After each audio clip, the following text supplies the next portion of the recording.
델몬트. 138년, 139년인가요? 아무튼 그 엄청난 역사를 가진 상징적인 이름이 결국 챕터 11 파산보를 신청했습니다. 네, 맞아요. 2025년 7월 1일이었죠. 뉴저지 연방 파산법원에.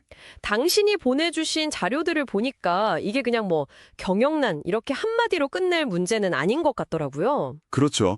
단순 재정 문제를 넘어서 뭐랄까 시대 변화에 대한 적응 그런 걸 보여주는 되게 중요한 사례라고 봅니다. 그래서 오늘 이 오래된 거인이 왜 여기까지 왔는지 그 속사정을 좀 깊이 파헤쳐보려 합니다. 이게 이번 딥다이브의 목표죠? 네, 재밌는 지점이 많을 겁니다. 우선 핵심부터 좀 짚어보죠. 그 챕터 11이라는 게요. 회사가 그냥 문 닫는다는 뜻은 아니라고 하던데요? 아, 네. 그게 중요해요.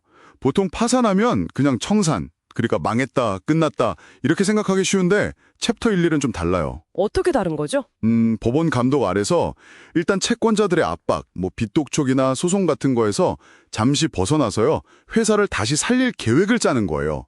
시간을 버는 거죠. 회생 계획을 짜는 시간이군요. 네, 맞습니다. 물론 그 과정에서 자산 매각 같은 구조조정이 따르긴 합니다. 부채를 줄여야 하니까요. 델몬트 CEO도 이걸 뭐 턴어라운드 기회다 이렇게 말했다면서요? 네, 그렇죠. 그만큼 상황이 좀 절박하다는 뜻도 되고요. 그리고 약 9억 달러 넘는 운용자금, 그 DIP 파이낸싱인가요? 그것도 확보했다고 하니까요. 일단 영업은 계속 하겠다 이런 의지군요. 네, 일단은요. 회생기를 찾으면서요. 그럼 왜 이런 상황까지 오게 된 걸까요? 자료 보면 가장 먼저 눈에 띄는 게, 역시 소비자들 변화 같아요. 당신이나 저나 요즘 통조림 잘 안 먹잖아요. 정확합니다. 통조림보다는 신선식품, 아니면 건강식품, 그리고 또 가격 싼 PB 상품들 있잖아요. 맞아요. PB 상품. 네, 이런 쪽으로 소비가 확 넘어가 버렸죠. 근데 델몬트는 이 통조림이라는 틀에서 좀 벗어나질 못한 거예요. 어떻게 보면 오래된 브랜드라는 게 오히려 발목을 잡은 걸 수도 있고요. 근데 그렇게 큰 기업이 단순히 트렌드만 못 읽었을까요? 다른 문제는 없었는지. 자료에 그 부채 얘기가 계속 나오던데요. 네, 바로 그겁니다. 이 소비자 트렌드 변화라는 파도가 칠 때 델몬트는 이미 발목에 엄청 무거운 쇳덩이를 달고 있었던 거죠. 그게 바로 부채예요.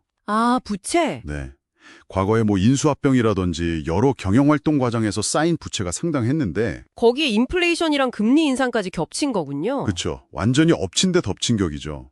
물가 오르니까 캔 만드는 철강, 알루미늄 가격 올랐죠. 물류비 올랐죠. 수익성이 계속 나빠진 겁니다. 팬데믹 때 재고를 너무 많이 쌓아둔 것도 문제였다면서요? 네, 그것도 있어요.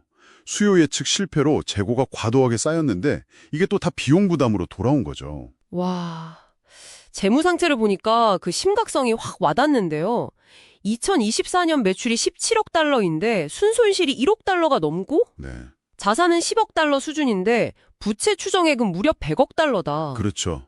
그 부채 추정치는 정말 좀 충격적이죠. 이야, 자산보다 빚이 10배 많다는 건데 이거 버티기 힘들었겠네요, 정말. 네, 그러니까 CEO도 법원 감독화의 자산을 매각해서라도 회사를 살리는 게 최선이다 이렇게 판단한 걸로 보입니다. 더 작지만 강하고 지속 가능한 회사로 만들겠다 이런 거군요. 네, 그런 의지 표명인데 그 과정이 쉽지는 않겠죠. 지켜봐야 합니다. 근데 한 가지 더. 이 파산보호 신청이 델몬트 전체에 다 해당되는 건 아니라면서요? 네, 그것도 중요한 포인트예요. 한국 델몬트 같은 해외 자회사는 괜찮다 이런 얘기가 있던데 이건 어떻게 봐야 할까요? 당신 자료에도 관련 내용 있었죠? 네, 이번 챕터 11 신청은 주로 북미 사업에 국한된 걸로 보입니다. 한국 델몬트 프레시 프로듀스처럼 좀 독립적으로 운영되는 해외 법인들은 직접적인 영향권 밖에 있다는 거죠. 그렇군요. 이게 글로벌 기업 운영이 복잡하다는 걸 보여주기도 하고 또 어쩌면 델몬트 입장에서는 아직 기댈 수 있는 건강한 부분이 남아있다는 신호일 수도 있군요. 자, 그럼 오늘 우리가 쭉 살펴보니 델몬트 이야기. 이게 지금 이걸 듣고 계신 당신에게 던지는 메시지는 뭘까요?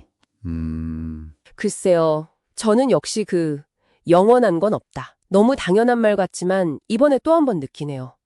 139년 역사도 결국 변화 앞에서는 힘을 못 쓸 수도 있구나. 맞아요. 시장 트렌드 변화에 둔감했던 거, 또 과도한 부채 관리 실패, 그리고 예측 못한 외부 충격, 이 세 가지가 딱 맞물리니까 한 시대를 풍미했던 거인도 이렇게 무너질 수 있다는 걸 보여주는 거죠. 특히 당신 같은 소비자의 선택이 기업 운명을 가르는 힘이 정말 크다는 걸 다시 한번 느끼게 되네요. 그렇죠. 무서운 힘이죠. 네. 오늘 델몬트 이야기를 함께 따라가 봤습니다. 여기서 한 걸음 더 나아가서요. 이런 질문 한번 던져보는 건 어떨까요? 어떤 질문이요? 당신 주변을 한번 둘러보세요. 지금은 너무나 당연하게 여기는 그런 오래된 브랜드들 있잖아요. 그중에서 다음 차례는 누가 될까요? 생각할 거리를 던져주시네요. 그리고 그들은 과연 델몬트와는 다른 길을 갈 수 있을까요? 어쩌면 이 질문에 대한 답을 찾는 과정이 당신의 다음 딥다이브 주제가 될 수도 있겠습니다.